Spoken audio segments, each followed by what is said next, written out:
Madam Speaker, I rise in support of the FISA Amendment Act of 2008.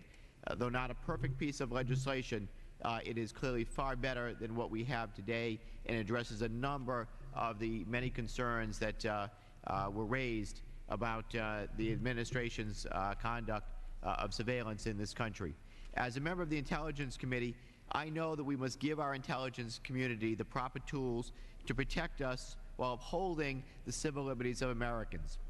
Today's compromise illustrates what this House can do when it deliberates with care, holds steady against fear-mongering, and acts in the best interests of the country and its citizens.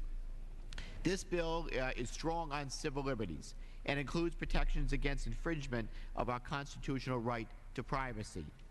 First, the bill clarifies that FISA is the exclusive means by which the executive branch may conduct electronic surveillance on U.S. soil. No president will have the power to do an end run around the legal requirements of FISA.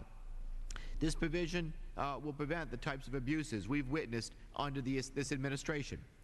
Second, this act requires a warrant from the FISA court to conduct surveillance of Americans abroad. Americans will no longer leave their constitutional protections at home when working, studying, or traveling abroad.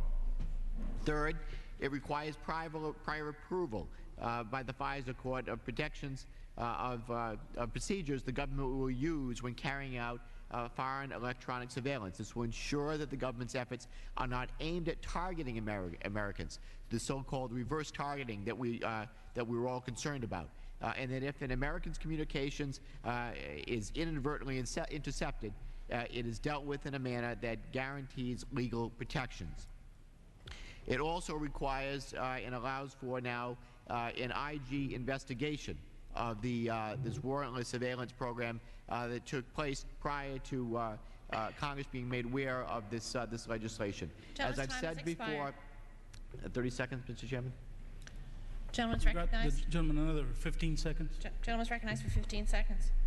Madam Speaker, as I've said before, this legislation will only work if everyone involved follows the rules and remains within the confines of the law. Congress must continue to conduct robust oversight to make sure that the law is implemented as intended to maintain the critical and fragile balance of protecting our nation and protecting civil liberties.